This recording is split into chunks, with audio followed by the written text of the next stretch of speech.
Entrepreneurially Thinking is a presentation of BioSTL and CET, Center for Emerging Technologies, with RareGem Productions, changing the way you view new ventures, including you on the pathway to success with your business in the St. Louis marketplace and beyond. Here's your hosts, Cheryl and Christy. Now let's get thinking entrepreneurially. Welcome to the Entrepreneurially Thinking podcast. We're here to energize your entrepreneurial mindset and create pathways for business success in the St. Louis marketplace and beyond. I'm Christy Maxfield, Director of Entrepreneur Development Services at the Center for Emerging Technologies. And I'm Dr. Cheryl Watkins-Moore, the Director of Bioscience Inclusion Initiative with BioSTL. Hey, Christy. Hello. We are back at it again. Season 3. Oh my God. We are really blowing it out, and thank you to our listeners. Yes. So apparently 5,500 plays and downloads later, we continue to draw an audience for the work that we're doing. So we're thrilled that you all are taking the time to download, play, listen, and keep growing. So whether you're listening from your desktop, catching up with us while you're working out, or making time to stream us on your commute, we thank you. Mm-hmm. We really do. Yes. Cheryl and I love putting together the shows that enlighten and inspire, and we really love meeting new people. We're especially fond of hosting conversations that help people connect, and we actually have a whole bunch of people in the studio today that we're helping connect in greater ways. Yes. So thank you for giving us the opportunity to do this on a regular basis. You can stay connected to the Entrepreneurially Thinking community on all of your favorite streaming platforms. You can connect on Facebook, Twitter, as well as LinkedIn, or simply by visiting our website at entrepreneuriallythinking.com. Follow the hashtag ETHINKSTL. Well, we are very lucky to have a wealth of resources in our region to help individuals like yourself create and build new businesses. That includes the St. Louis Regional Chamber, the Asian American Chamber of Commerce, as well as the newly formed local chapter of the U.S. Black Chamber. Collectively, our local chambers help business owners thrive and create a strong, supportive environment that attracts new businesses and helps local firms expand their footprint. And this is by no means all the chambers in our area. Absolutely. It's only the people we had space for in one sitting. So there will be more chamber episodes to come because it's simply not enough microphones and studio space for everybody at once. But I think this is going to be a great conversation today. At the heart of what they do is build community and connect people in meaningful ways that leads to success, not only success for the business individuals, but also for our region. Today we have a full house, as Christy said, of chamber representatives in studio to help us better understand how they add value and stimulate growth in our local economy. We'll be talking to them when we come back from this break. Stay tuned. Now here's Make It Happen with Keith Sales Pro. Here are the top 5 things that keep most people from achieving real success. Number 1, the fear of failure or loss, not wanting to be a risk taker. Number 2, quick to quit, gave up too fast, lacked what I call stick-to-itness. 3, failed to do homework, did not do enough research on the project, or really didn't have your heart into it, wasn't passionate about it. 4, never possessed the skill set for the business or job, need more knowledge and information. And finally, allowed others to discourage you and make you doubt yourself and what you're doing. Today, remember, it can happen. It will happen. And together, we will make it happen. Follow Keith Sales Pro on Facebook or Twitter at Keith Sales Pro, or visit his website at keithsalespro.com. It can happen. It will happen. And together, we will make it happen. My name is Sarah Arnosky. I'm from the St. Louis Regional Chamber and Accelerate St. Louis. And to me, entrepreneurially thinking means identifying a problem that needs to be addressed and thinking of a creative solution that makes life easier and better and happier. So, yes, we have a full house today, and we actually have several representatives from the chambers we mentioned before. And to get us started, Veta, could you start us off by introducing yourself and telling us a little bit about the U.S. Black Chamber? Sure. Actually, my name is Veta Jeffrey. I am the manager of community economic partnerships for the state of Missouri for the Department of Economic Development and the Office of Community Engagement. So you're not busy at all? No. I often find myself twiddling my thumbs. Oh, my goodness. We'll work on that. Absolutely. So we're not doing that. In my role, I've had the pleasure of being able to serve in a number of capacities for the state and for the city. I was reached out to by the U.S. Black Chamber to help them put together an organization here in St. Louis. Has there ever been a Black Chamber here? So there have been several Black Chambers. They, for various reasons, they've not had a lot of girth and been long-standing. Okay. And so it's taken about 2 years actually to get this one off the ground so that we could kind of find out what went wrong, what went right, what needed to happen, was there an interest, and who needed to be, who were the people that needed to be at the helm for it to be able to go forward and have the kind of traction that they were looking like for. Value proposition, customer target market testing, all the things we tell our entrepreneurs to do. Market Absolutely. research and due diligence. Absolutely. And so finally we have a wonderful board. Marvin Steele is actually the president of the board for the Heartland St. Louis Black Chamber is the official name. So it's the Heartland St. Louis Black Chamber of Commerce. We're all writing that down so that we can make sure we get it correct. And it is, and Heartland is important in that piece because the region is run by the Heartland Black Chamber of Commerce in Kansas City, Missouri. Okay. And through the Kansas City chapter and this chapter, we're actually trying to close that I-70 gap for Black business owners in and around the St. Louis area, the East St. Louis area, and the surrounding areas, even down to the Boot Hill. And so it covers a wide span of territory, and we'll talk more about that as we go forward today. Absolutely. That's fantastic. Great. Yes. Well, Marvin, please introduce yourself. I'm Marvin Steele, and as Vita said, I'm the board president of the U.S. Black Chamber, Heartland Black Chamber, and I also am a business owner. I own Urban Laboratories, which is a full-service accredited blood chemistry and toxicology laboratory in St. Louis. Marvin and I met a couple years ago as he was getting that venture off the ground, so happy to hear that things are going really well. Absolutely. Yeah. And very, very pleased to be here with my chamber friends over here too. Awesome. Yes. Thank you so much. And we have more introductions. So Al, please. Well, I'm glad to be here with you guys and having this great conversation with you guys. My name is Al Lee. I'm the president of the Asian American Chamber of Commerce of St. Louis. I'm also VP of Global Trade Finance at Regions Bank. That's the job that pays me. And you are not busy either, right? All these people with all the different titles. Yeah, it's been a crazy last couple of years, but it's been great. Fantastic. How long has the chamber, the Asian American Chamber, been around St. Louis? We're into our 6th year now. Oh, great! So it was started by a couple of guys, Johnny Wang and Alex Lee, who are both attorneys, and we're part of the Missouri Asian American Bar Association, which is a close partner of ours. And they're also in the marketplace as well. Great, great. So we've got really, really new. We've got mid, somewhat new, working on being an adolescent. And we have the sort of the anchor. Sarah, bring it home for us. Yeah, we represent the old chamber. It's been around for a very long time. I'm sure that's exactly the branding that was discussed earlier. No, it just means we're very wise is how that works. I like it. It's the mature chamber. Exactly. So I'm Sarah Arnosky. I'm from the St. Louis Regional Chamber, and my specific role is I'm the program manager for Accelerate St. Louis, which is the startup arm for the chamber. And we actually collaborate with a number of organizations, but in particular the St. Louis Economic Development Partnership to kind of have that public-private collaboration to address the needs and the desires of the entrepreneurial community here in St. Louis. Wonderful. Thank you so much, everybody. And we really wanted to bring all of you in because understanding what chambers do, I think, is sometimes hard for folks. It's hard for us. It is hard. It's hard. It shouldn't be hard, but it's hard. Absolutely. And I think what Christy was talking about is it's that people hear the chamber. They hear about, okay, we have all these great chambers. What do they do. So maybe you can help us out explaining, what are the goals for your organizations, at least, maybe short-term, long-term goals for the region, and how does that fit in with our innovation and entrepreneurial? We're getting a lot of head nods from Al, so I'm going to throw that to Al, and then we'll have everybody else join in the conversation. I do a lot of head nodding, so you know that I'm listening. I love it. I love it.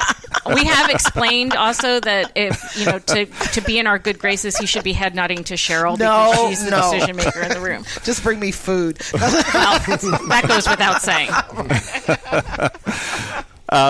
So the Asian American Chamber of Commerce, we really have a threefold mission. One is to support Asian professionals in their professional development, Asian business owners throughout the metro area. And then the one thing that I think is fairly unique is to connect all businesses in the metro area to Asia from a trade and foreign direct investment perspective.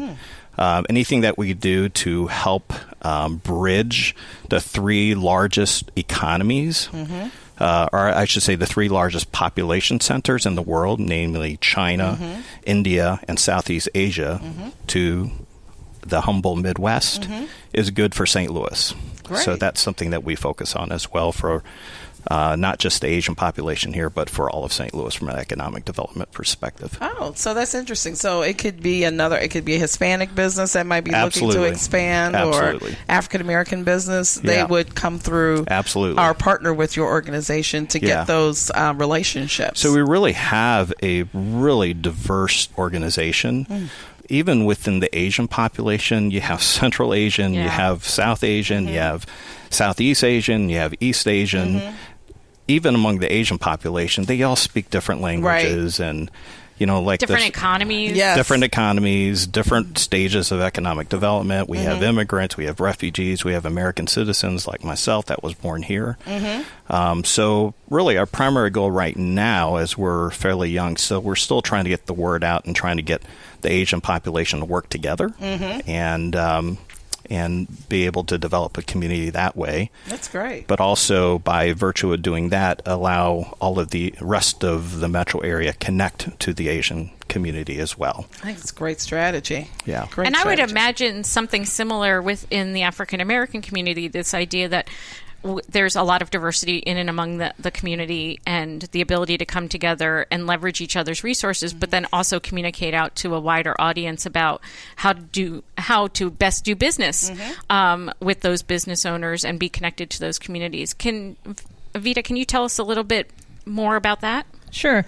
And you hit the nail on the head. Organizing is a key point in looking at it. So being able to help organize African American businesses, being able to grow the pipeline of entrepreneurs and also help them become more bankable is a key factor that has to be looked at. Being able to connect African American businesses to consumers and to the resources going on, promoting economic development within the African American community, of course, and then advancing racial equity. We have to have something that services as an advocacy role for the businesses to be able to know this is what the organization that's been channeled for me to go have access to information. How do I get more access to capital, or am I even ready for access to capital? And so the relationships that we have with their banks and making them more bankable is a key role here, because oftentimes businesses are not successful because they've jumped that gun too quickly before they've taken the time to help that structure build and help them get more solid. And the Chamber's been designed to help them in that way. That's a really important piece of the pie for any entrepreneur. I was just going to say that. But really, we ended our fourth class of our Square One Ignite program last night, and we were talking financials. So it's very top of mind for me, and it's an overwhelming piece for people as well. How to take your dream to the next step, and the money piece is huge. Marvin, you're still a relatively new entrepreneur, at least with this venture. Can you tell us a little bit more about your company and that experience? Thank you. Look forward to that opportunity. Our company is a full-service clinical laboratory. Okay. CLIA certified, that's state federal certification. I think we were very well thought of. We have a strong team, which I think, in my way of thinking, is the most important element of your business. You have to have a strong team of people. You have to support them. They support your firm. Wise people make good decisions and you grow your business. So to that extent, we're very happy and pleased to have the kind of company that we have, the kind of involvement we have from our employees. And you're located where? We're located right at 14th and North Florissant in the city. Fantastic. And I think we're the only non-hospital laboratory in St. Louis. Wow. We recently signed a contract with SSM. Fantastic. To be one of their labs for their employee-based insurance program. And we are growing. We also do toxicology, which is drug screening. So we do both the chemistry side and the toxicology side. Fantastic. Wonderful. Was this your first venture? No. I did not. No. Shell's like, no, not by silly any means. girl, silly girl. I'll tell you this. Tell us more. For years, I owned a cap company here in St. Louis, the second largest, as well as a construction company. We did all the seats for the football stadium. We built the First Baptist Church of Chesterfield, most of what you see in Grand Center, the Jazz Bistro, all those things. So you've been making a mark in the city for a really long time. Yes, of one type or another. We'll put it that way. But we found in the construction side, a nice niche with the hospitals. And so I was doing a lot of construction management for St. Anthony's and Barnes and all those places, and discovered in the process the lab business. Yeah. Work with some guys, help them do some marketing that was in the lab business, thought about it, liked it, thought it fit where I was in terms of my lifestyle, my living, and decided I can do this. I'm going to do it. And about a whole lot of money later, a lot of learning curve. And I think that's, from an entrepreneur perspective, you have to be open to that. You have to go in saying, I know I don't know. There are people who do know. I want to listen. You have to grow into it. Absolutely. And I think if you keep that mentality, you can make those kind of changes and shifts that you learn what to do as you go along. And I come from a tradition that allows me, from family, they were entrepreneurs, parents, father, pastor, businesses and all that we're comfortable in that skin. And I think that's what's really key from what you said, Marvin, is that you were in totally different businesses, but you looked at a new opportunity and you looked at, how can I learn how to get into this space and be successful in this space? And I think a lot of times when we talk about entrepreneurship with young or new entrepreneurs, but we have existing business owners out here who can take advantage of new market opportunities, but don't think about, maybe I need to shift or pivot or widen my portfolio so I can take advantage of these market opportunities. That's absolutely true. And I think to piggyback on something that Veta said earlier and talking about what our mission is to get people to think that way. Because, in every... We're totally behind that. In every system... singing what we're singing. In every system, so to speak, there's an ecosystem that evolves. Yes. And you've got to be able to evolve with it, be able to understand it. And for us, that there's a plant, there's a flower in that garden. The African American business community is one of those plants. And our goal is to nurture that plant, help it understand what's going on in the broader community, bring them to the broader community. And what Veta said is bring those services to them that make them strong enough to survive in that ecosystem. My personal experience is it's what it is, but everything that we can bring to bear for the broader African American community in regards to that is our intent. And it makes the ecosystem itself stronger. By having, the Asian American Chamber, the Black Chamber, and Sarah with the St. Louis Regional Chamber. Bringing all those resources together can only make our communities much, much stronger. Absolutely. We need serial entrepreneurs. Yes. We need people who are willing to learn and be coachable, and we need people who see opportunity and aren't afraid to dive in, whether that's working with any of the chambers in any setting. So we're going to take a quick break and then come back, and actually I'm going to ask Sarah to tell us a little bit more, particularly about how the regional chamber is working with entrepreneurs. We all have stress in our lives. We may find it steadily increasing. It's easy to get pulled in too many directions, so it's essential that you get hold of some healthy coping skills. Here's one to try. Take 5. Find 5 minutes each morning to set your day in motion by reading a devotional or thinking on things that make you grateful. Try inhaling for 5 seconds. Hold the breath, then exhale slowly. Take the time to care for yourself and thrive. When you feel better, You'll do better. You'll see. There's more to try at liveandwellstl.com.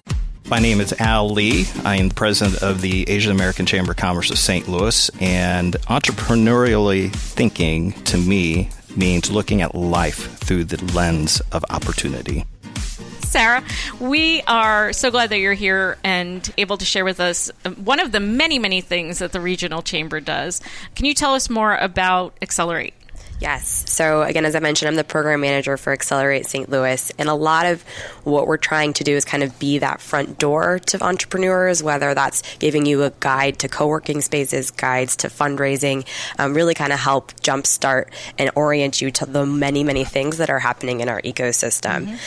We also like to use our platform to share entrepreneur stories. If you have a success, you have an event, we love to utilize social media and our website and otherwise to kind of continue to get you that attention that is needed, because there are so many wonderful things happening in the region that we want to not just share within St. Louis, but then beyond as well.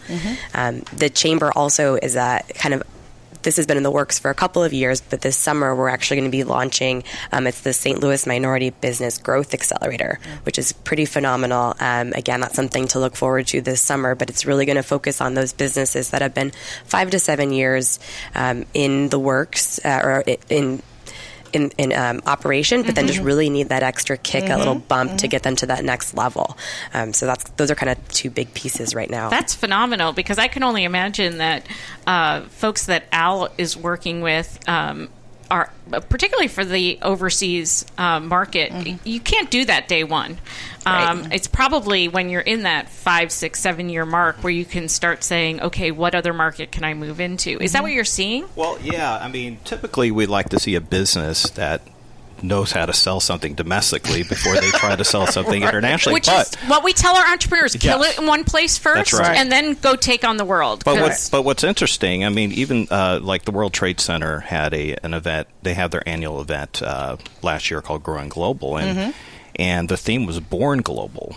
So in a lot of ways, what we'd like for companies and entrepreneurs to be thinking about is begin thinking about when you're doing your business plan, think big, think the broader market, and think about the global market, not just the local market. Absolutely. And even though you may start here locally, think where that can lead to overseas as well. And some companies, actually, the business model, I know several companies that their primary business model, all the revenue is from exporting.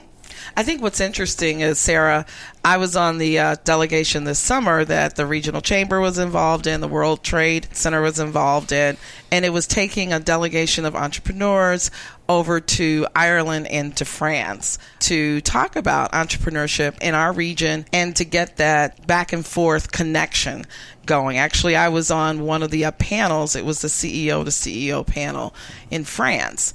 And I think it's a great opportunity that I know the Chamber was involved in doing that, but it exposes our ecosystem to, not only what we're doing here. And it was funny because as we were sitting on the panel and I'm talking to this other CEO and we're like, so what are the challenges that you face? And it is the challenge of every entrepreneur. Can you guess what that is? Money?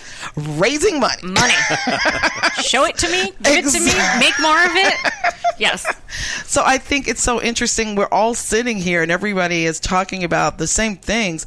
How well or how much collaboration goes on? You guys are new from the Heartland Chamber, but what are you guys looking at for partnership opportunities between maybe the chambers or other organizations in our ecosystem to help you reach your goals and to help other entrepreneurs or business owners? So, I actually speak from two hats because I work for the state. And the title of my position is Manager of Community Economic Partnerships. And so ideally, the goal would be to see collaborations going through out all of the resources because that helps build the ecosystem that we have working together. And so that's an ideal position. The Heartland St. Louis Black Chamber is in position to be the collaborator of things for African American businesses and professionals that are starting, but also being able to sit at the table and work together for the betterment of all. So I'm excited about it. Yeah, it was the Minority Accelerator program might be a great opportunity for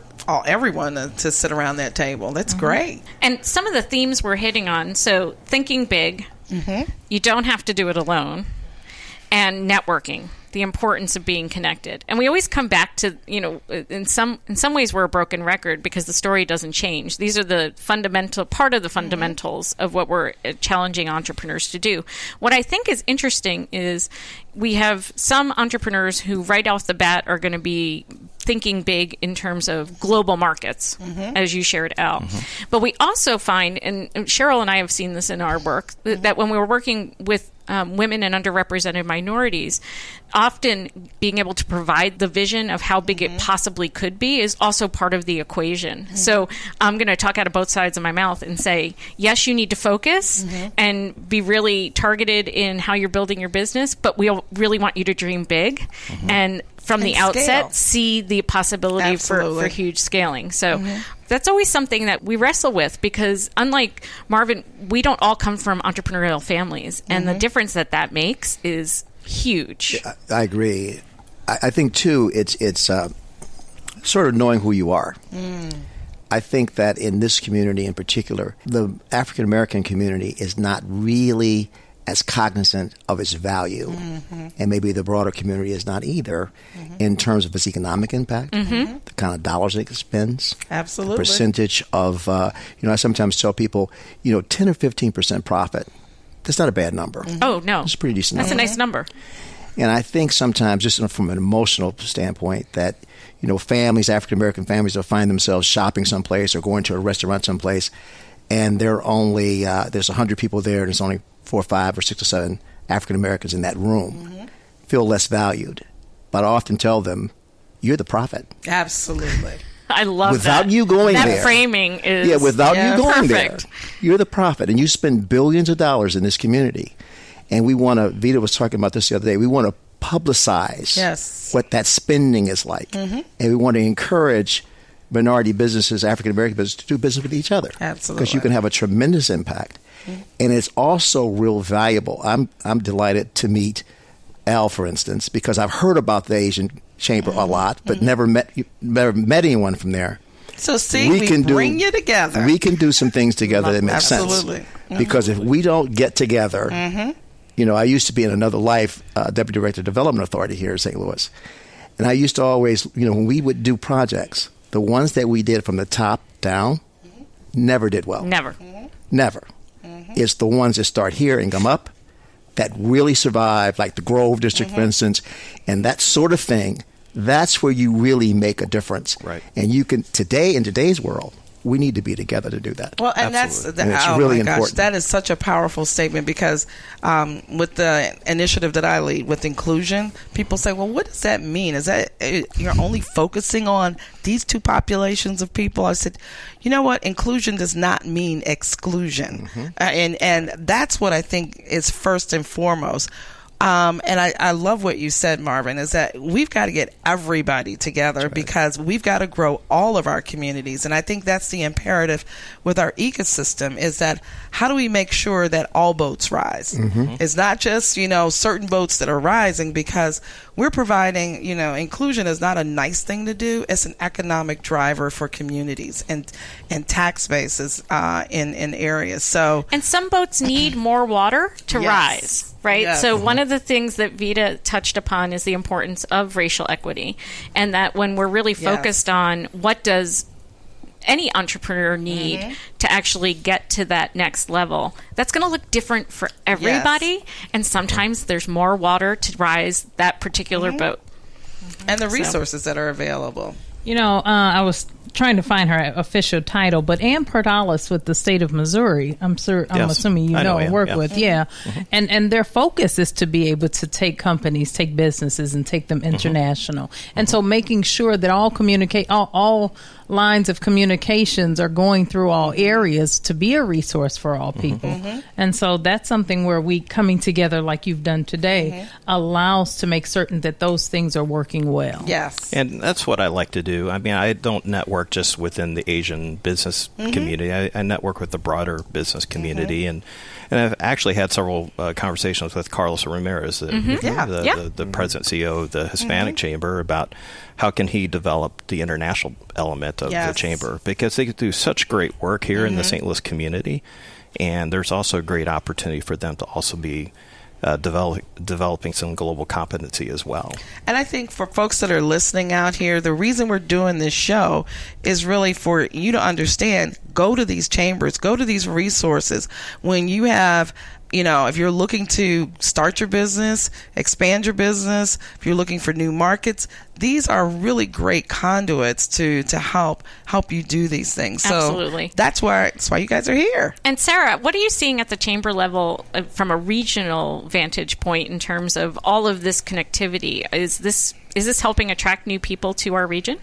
Yeah, I think that having so many different resources available is a huge asset. I talk to a lot of entrepreneurs that say, I looked at starting my business in San Francisco, I looked at New York and Boston, and they were non-starters because it was too expensive for space. It was too challenging to get into any kind of programs. There's a waiting list that's like 18 months long. Right. And so having things that are that much more readily accessible, whether that's financially or just in time and energy, you have the opportunity to grow here because there's the connectivity, and there's always more opportunity to connect, and which is why also I appreciate just being part of this conversation. Absolutely. I know that sometimes it's hard we've got a lot of voices in the room and a lot of stories to tell, and it's absolutely amazing how quickly 30 minutes goes. We're always astonished by that. And we like to talk, so it's hard. It's hard. There's five more shows coming out of just today's conversation. Exactly. But that connectivity. So we always encourage folks to make the phone call. We like to have a no wrong door policy. So whether you're calling Al or Sarah or Veta, if you're calling me or Cheryl, these are ways to at least ask the question and then get connected to a broader community. And so along those lines, I'd like to start with Veta and have you tell our listeners where they can find more information. They can go to www.heartlandchamberstl.com. That's www.heartlandchamberstl.com. Or if they have any questions, they can also call 314-244-8841. Again, that's 314-244-8841. Fabulous. Great. Thank you so much. Al, how can we find out more about you all? Well, probably the best way to learn more about us is on our website as well, accelerators.org. And if you want to try to reach us, then, or if you want to reach us, awesome. You can email us at info@aaccstl.org. Fantastic. Perfect. And Sarah, remind us where we can learn more, particularly about Accelerate, which is part of the overall chamber. Sure. Yeah. So the chamber's website is stlregionalchamber.com. But if you want to dive more deeply into the entrepreneurial resources that we have, that's acceleratestlouis.org. So acceleratestl.org. Wonderful. And Marvin, tell us if I'm an organization and I need lab work done, how do I find you? Urban Labs, 314-539-4477. Perfect. Be delighted to hear. I'll answer the phone myself. Now that is customer service. Exactly. Real customer service. I love that. Fantastic. Well, there's so many resources now for you to tap into for your own businesses and ideas, but also to do business with. Yes. And that's a really important choice. Where you spend your dollars matters. So take the opportunity to get to know these folks so that you can spend your dollars wisely and well-informed and be part of growing the St. Louis economy. Absolutely. Thank you all for joining us. It's been a pleasure. It's been fun. Thank you. Yes. Let's thank go you another guys. hour. Okay. Awesome. Al has just cleared his calendar. We're going to hold and you we're to just that. going to continue We're going to talking. come back with you guys sometime soon and continue the conversation. Thank you so much. Thank you guys. Thanks for having us. Changing the way you view new ventures, igniting your thinking about entrepreneurship, It's entrepreneurially thinking. Get connected and discover more. Visit our website for show notes, resources, information about our guests, upcoming events, and of course, all your favorite episodes. If you have any questions, be sure to leave them for us in the comment sections, and be sure to leave us a 5-star rating on iTunes. The best way to show love is to share. Let everybody know that you're thinking entrepreneurially. So visit our website, entrepreneuriallythinking.com. #ETHINKSTL. Entrepreneurially Thinking is another positive production of RareGem Productions. Thanks for listening.